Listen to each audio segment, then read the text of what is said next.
Janie is someone who I've known for a long time now. We work together, delivering our facilitative leadership course. But I suppose my connection with you, Janie, actually started through coaching and using you actually when I was working organisations, really to support the coachees that around sort of empowering them to be more effective communicators and hold more presence as leaders. So that's really how I know you.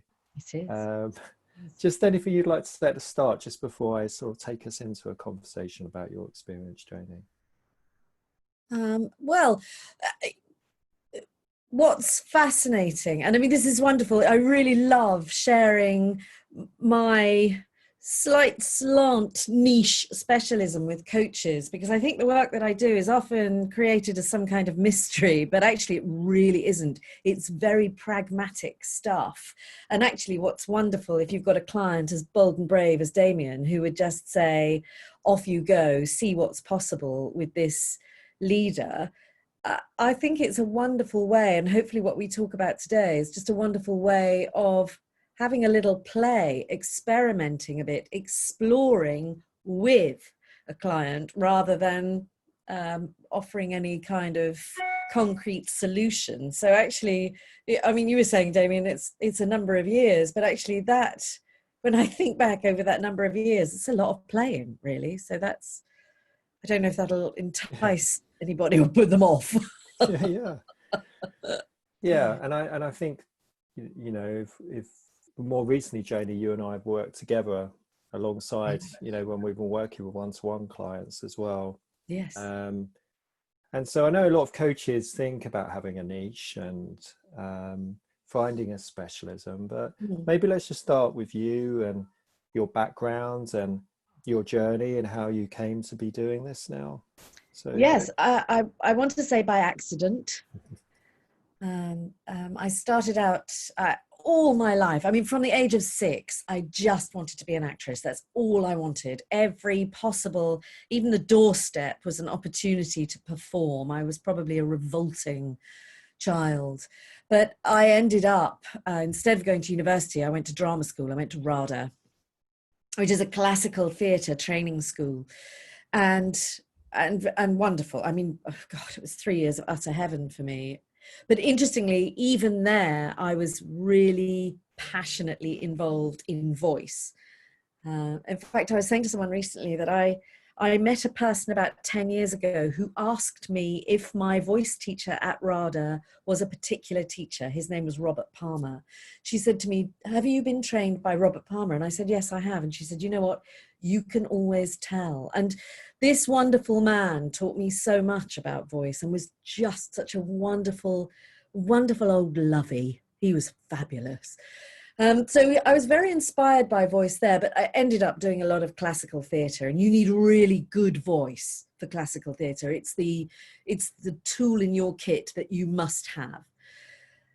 But I worked at that for 12 years, and then I had my kids, and it became obvious I wasn't going to be able to play anymore as an actor, really, because I was a touring actress. So I took a master's degree in voice because I thought, well, I can teach dialect and I can work in the business. And I did do some of that in theatres in London and in Chichester.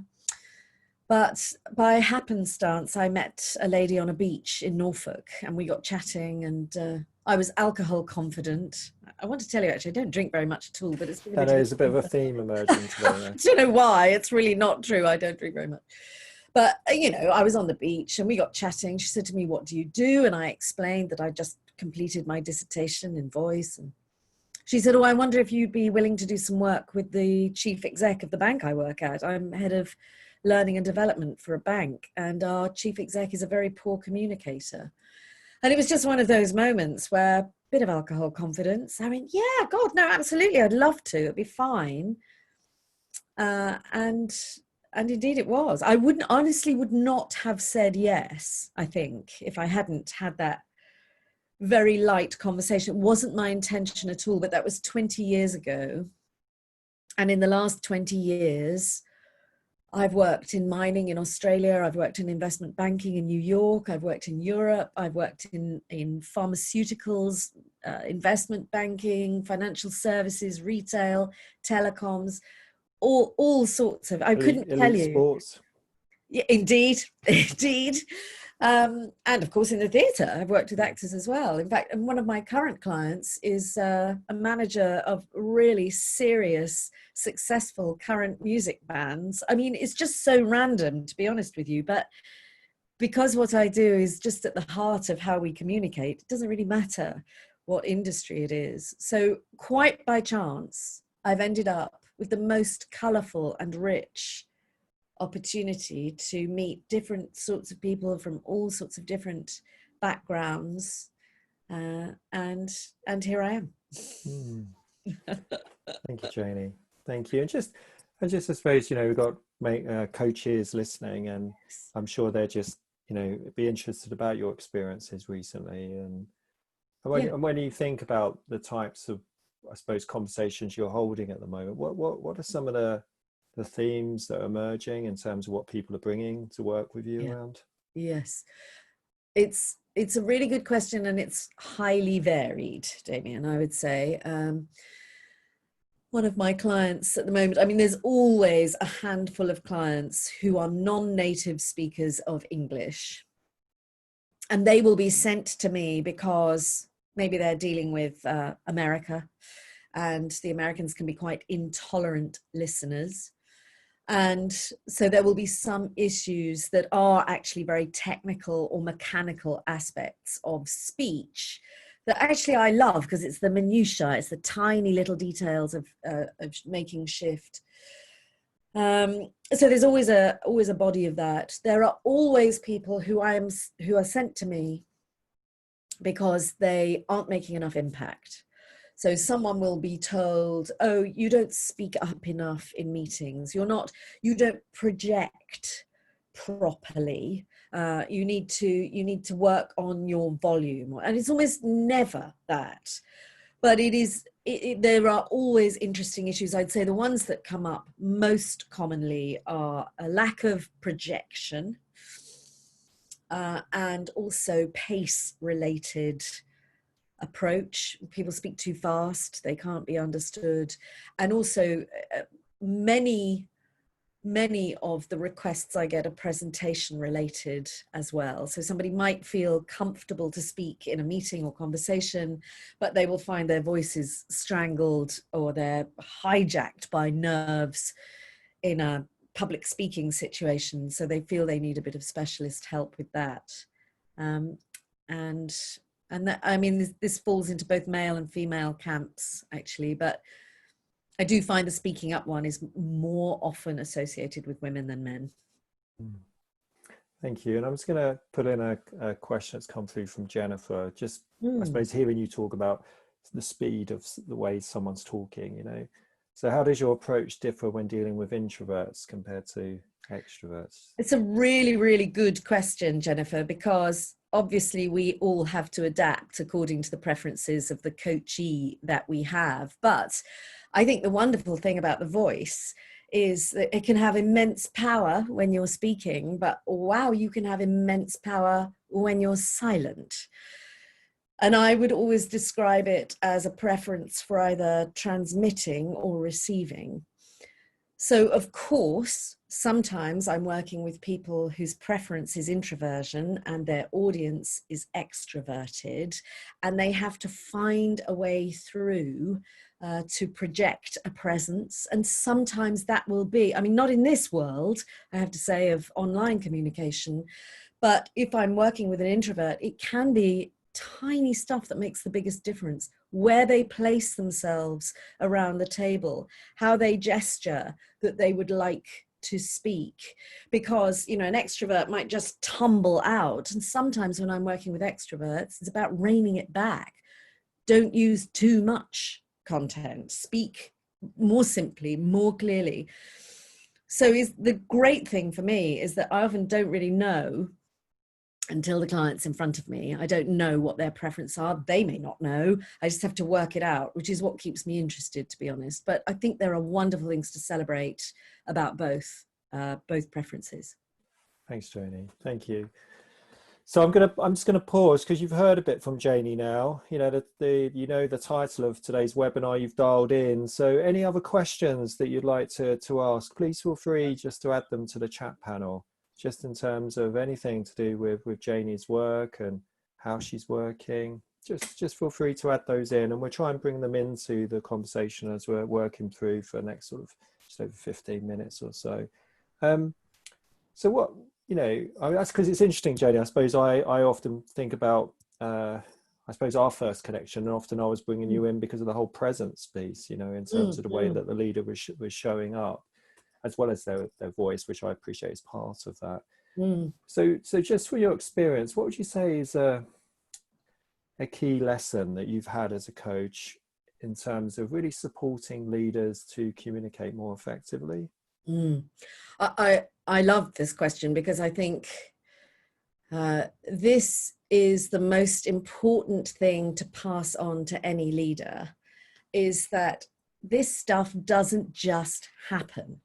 And what I notice is, often I'll work with people who say, oh my God, I might ask them who their role models are, because it's very interesting to understand what inspires them as communicators, because it sometimes gives us a steer as to where they might want to grow themselves. But actually, often you'll hear, oh God, this person's they're the most effortless communicator. They just open their mouths and, they're brilliant. And I would argue that no one does that.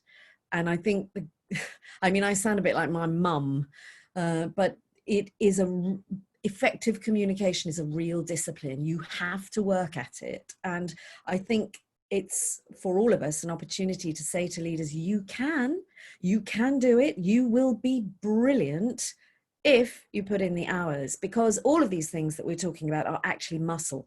Certainly voice is just muscle. If you want to get better, you work the muscle, and you can't do it one day and then hope that you can do it again in 6 weeks' time. You have to do it little and often in order to continually improve. So that's the big lesson for me. And I will always start, because, sometimes people don't want to work, in which case you have to find other strategies. What are the tiny things that they can adjust and just leave them with it, so they can continue to work on that until they're ready. But, you got to be ready. Yeah, and obviously there's a nice message in there, wider implications to us as coaches and coachee needing to be ready, and want to work at the muscle. So Izzy has asked, just picked up on your point about when you spoke about helping extroverts rein it in. And so she's just asked any top tips for helping extroverts rein it in. Ain't that the holy grail? Speaking as an extrovert, obviously. Again, we're back to discipline, because funnily enough, we're talking about voice, but actually the practice of silence and pause, experimenting with extroverts. What I notice is that if you encourage an extrovert to be silent, and let's say you suggest 5 seconds as an appropriate practice, after half a second, they'll go, that was surely 5 seconds. And the thing that I probably rely on more than anything is my mobile phone, because I use the voice memo on my mobile phone all the time with clients. It's probably the biggest, most valuable tool that I could encourage you to use, because even if you don't feel like an expert in coaching something that's voice related, you can record someone and play it back, and they will go, oh, I'm going on too much there, aren't I? Or, oh, I thought I was silent for about 10 seconds there. And it's only by sharing that playback that you begin to get people to recognize the impact that might have. The other thing that I will always try with an extrovert is really about getting them to ask a question and not answer it. What do you think about this? Because what I'm thinking about this is, it's the practice of learning to listen, really. So it's a different approach. Yeah, and a different muscle. Yeah, totally different muscle. So just moving on, because Anna's just picked up on another point, really, which anything else that you would recommend coaches bring as non-experts? So how could they potentially bring in a couple of things that might support when working perhaps with a leader around their impacts, their their presence in terms of their voice. You've mentioned one about having the, you know, the voice memo on the phone. You've mentioned another one about, you know, not I'm gonna say role playing with them and just getting them in terms of practicing, perhaps pausing and taking a breath before they talk, etc. What else would be a couple of things, Janie, that you might suggest? Well, I think there's nothing more powerful, not just than the voice playback, but also the video playback. I'm sure many of you are familiar with using that anyway, because often then you don't have to make any comment at all. You'll get the other person to self-diagnose almost. But I think the work that I do, the work that we all do, is a wonderful opportunity to be the mirror. I mean, sometimes I literally take a mirror because, you know, if they don't want to be videoed, you can get people to work looking at themselves and see the lack of expression or the over expression. Otherwise, you are the mirror. And I think what's super valuable as an external practitioner coming into an organization or coming into a client relationship is to say what you see and say what you hear. And not only does that help us be a bit more present because we're making those tiny micro observations, but that's so valuable because you're raising people's awareness. And I think it's important with this not to expect, I mean, this is something I've learned as I've become very old, but I don't put myself under pressure to fix anymore, which I very much did when I started. But now I take the view as my job is just to say what I see. And then it's their job to decide what they want to do next. I mean, you know, in terms of voice exercises, YouTube, what a resource. I mean, if anything, and I think YouTube is much more useful than a book, for example, because even I will look at voice exercises in a book and go, God, I don't know what you're supposed to do with that.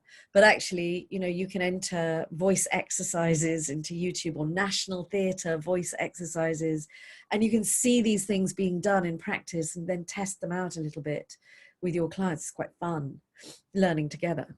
Mm-hmm. Thanks, Janie. So I'm just going to just pull in some more questions if that's okay, because we've got quite a few that come through. So Martin sort of said public speaking, presenting seems to be the number one fear of executives I've coached and worked with. Anything you can say about top 1 or 2 tips for overcoming that generally? Yes. Well, of course, Martin, you will know this very much. A lot of it is about getting your mindset right. Definitely, if you keep thinking this is going to be terrible, I feel sick, then that's definitely how you're going to be feeling. So I'm a huge believer in trying to divert attention. One of my absolute favorites is to sing a song in my head, because when you're singing a song in your head, you can't be thinking anything else. So music's a great mood changer, but actually the most important thing for anybody who's under pressure or anxious is to pay attention to how they breathe. Because we're all given the advice to take a deep breath. But if you ask a client, and please do ask your clients, take a deep breath as if you were nervous. And I will ask you to all do this right now. Take in a deep breath as if you're really nervous and you're trying to calm yourself down. And probably the majority of you will be doing what I would, I'm sure, instinctively do, which is this. You know, and that's not a deep breath. That's a massive breath. And that massive breath is going to fuel anxiety. So what happens when we're nervous is we spike. Oh God, I'm feeling really, feeling really anxious at the moment. And that spike is what increases our anxiety. What you want is a bit of Damion in your life, which is just to keep a very even breath. Ask them to breathe out. Just focus on breathing out, because you'll never forget to breathe in, but you'll forget to breathe out for sure. And then we top up, and then we get physically tense, and then the voice starts to shake because we've got too much air, and the vocal folds haven't got enough power behind them, and then we're really giving it away, you know. So actually it's system management. It's just practical stuff that actually you might still have feeling a bit nervous, but actually if you can keep your breath under control, you are in the right place to just have enough performance energy, but not the kind of derailing kind that makes you think I'm going to faint any second, which is, I know, very uncomfortable because I've been there. I think that's the first time I've heard you answer that question without talking about shaking like a dog. So there you go. Well, you can shake like a dog. Yeah. Shake out the... I should get my dog. He's right here. I should get him up to do it. Shake the tension out, everybody. Shake it out. Yeah. So Don's asked an interesting question, about regional accents. Do they work for or against you? What would you coach people to speak more neutrally? Oh, brilliant question, because so often people will ask or say, I hate my accent. I think it's holding me back. And I really don't think it's their accent that's holding them back. Actually, I think more and more we appreciate authenticity. Regional British accents are beautiful. And I think it speaks much more to how we articulate our ideas than worrying about, oh, I sound a bit like I'm from Birmingham, or, I mean, having said that, I once sat in the back of a taxi with somebody in Glasgow. He spoke to me for 25 minutes. I didn't understand a single word he said. I have a particular block for Glaswegian accents. I find them very difficult to understand. But most accents are not related to understanding, and they are authentic. And we should absolutely encourage our clients to focus on what they're saying and how they're saying what they're saying, but steer them away from accent, because I think that's changing something very deep. Having said that, of course, I work a lot with international speakers of English, but similarly, I won't be looking to get rid of their accent. I just want to make sure they can be understood, because that affects confidence. But I mean, I love an accent, even though I don't have one.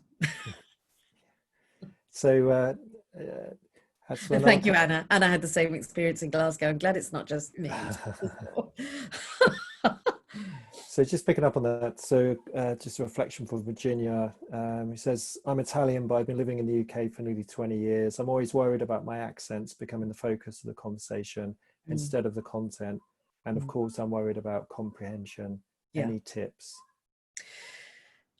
Number one, record yourself, I would say, absolutely. Number two is just to really think, how often are you challenged or questioned?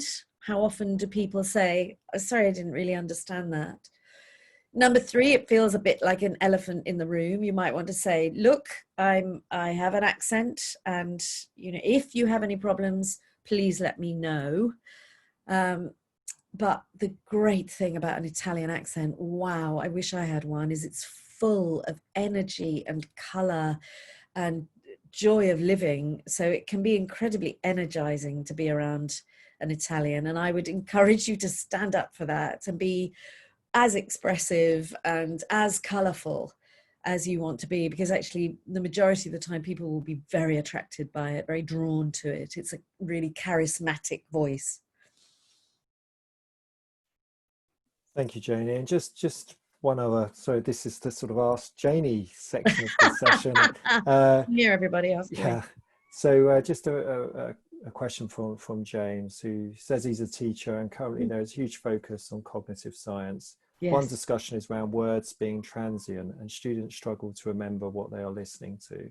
Do you have any voice suggestions that my team could use to help them engage our students? The thing I think is, when you're very familiar with content, I mean, this is where teaching and acting really have such a crossover, because your audience is fresh every time, but you are probably teaching content that you are familiar with.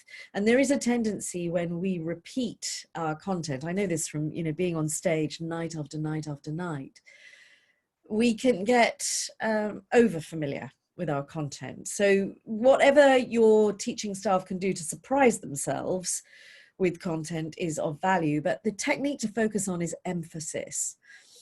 And this is really where in any sentence, you might take just enough time to decide which are the words that I want to underline. If you could see them on the page, what would the shapes and colors be? How would certain words leap out? Because anything we can do to emphasize keeps our listeners refreshed. And emphasis comes from silence. Sometimes you could just stop in the middle of a sentence and you find students leaning in going, sorry, what? You might change the pitch of a word. You can over articulate because it is so important. You can, oh gosh, I've gone blank. You can change the volume. This one. So it can feel a bit mechanical, but at the same time, when we're trying to get particularly young listeners to hold their attention, I honestly don't know how you do that at the moment, because this seems to me the biggest challenge in teaching. It's the variety. So starting a class and just delivering in one energy is probably going to lose attention after about 10 minutes. So if you can mix it up, it feels a bit more choreographed, but it's much more likely to hold. It's like thinking about an emotional flight plan, like a landscape that is mountainous is so much more interesting than a long flat road, you know. Thanks, Janie. And I'm conscious of sort of approaching time, but just if there are resources or even a key, I don't know, say key model, but something that feels really important that you've come across that the group listening could access. I mean, what, apart from you mentioned YouTube, what else would you say?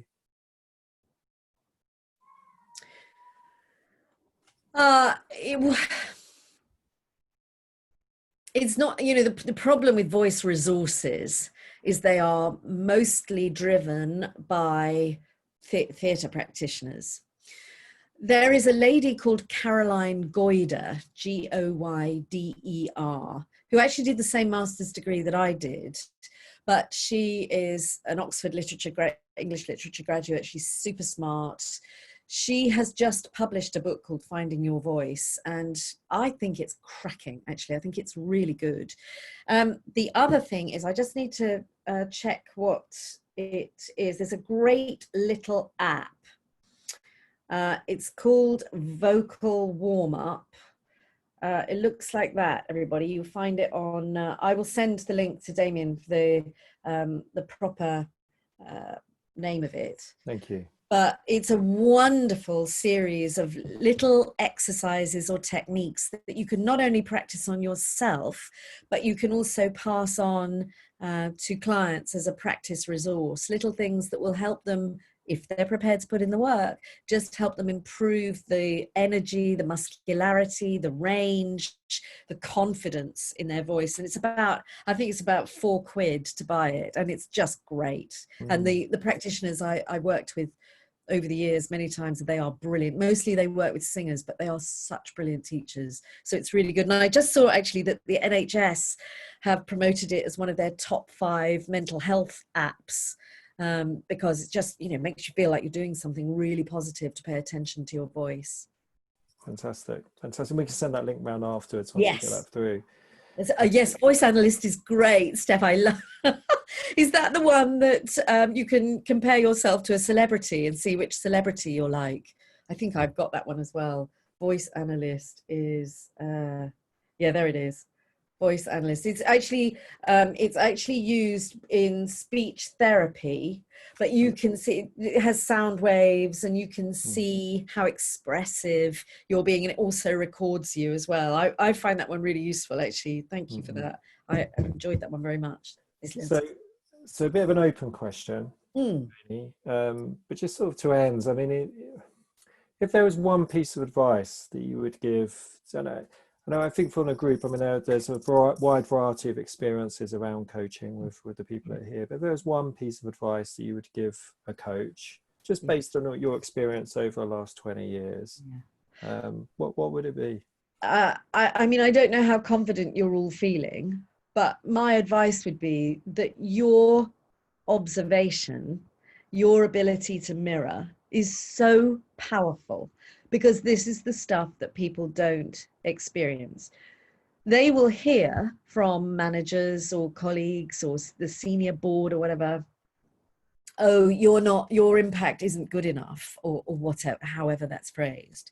And you'll be brought in, and your power is just to be able to watch what's in front of you. I'd say, don't rush. Ask someone to speak for an hour. Just let them talk. watch them, make little observations about, this sounds a bit, it sounds like your volume tails away there, or your shoulders droop when you talk about your, you know, previous role or your boss or whatever. That, your job as a mirror, and I mean, essentially in theatre, this is what we're doing. So we're just holding up a mirror. So that's why you have a genius in you already. You can just say what you see. And I would really encourage you to make any observations you like, because it's valid data. If you're saying what you notice in front of you, that's massively powerful for somebody. And, you know, there are specialist routes. If they want to focus on their voice, it's going to be specialist work, and you can direct them to that. But, you know, come to me, I will tell them, I'll tell you where to send them. But your observation is a real gift to your coachees. Thank you, Janie. I think, so just one other question, because I think this is quite interesting, just come through from Alicia. Any tips for working over Zoom or other virtual learning means? Just anything, That is a really, really great question in this time, Alicia, because I think probably a lot of our work will continue to be virtual. And I started off not very well, I think. I started, you know, I'm sitting down at the moment and I'm talking to the screen, and I started off doing that. And then I thought, this is ridiculous, because if I was in a room, I'd be on my feet, I'd be moving around. So I would say position your camera somewhere where you can confidently show what you mean, or use the room as you would more expressively, because I think we're making it much harder for ourselves just sitting and talking to the camera. So I've noticed, I've found it liberating to just go, oh, pick the computer up and wander around with it, or right, you get up, you go and stand over there, and now I want to see this, you know. And it's actually fine, as long as we have the courage to do that, I think. Well, it takes us back to the full idea of playing, doesn't it? And Yeah, play. yeah, just be a bit bold, take a risk, take a risk.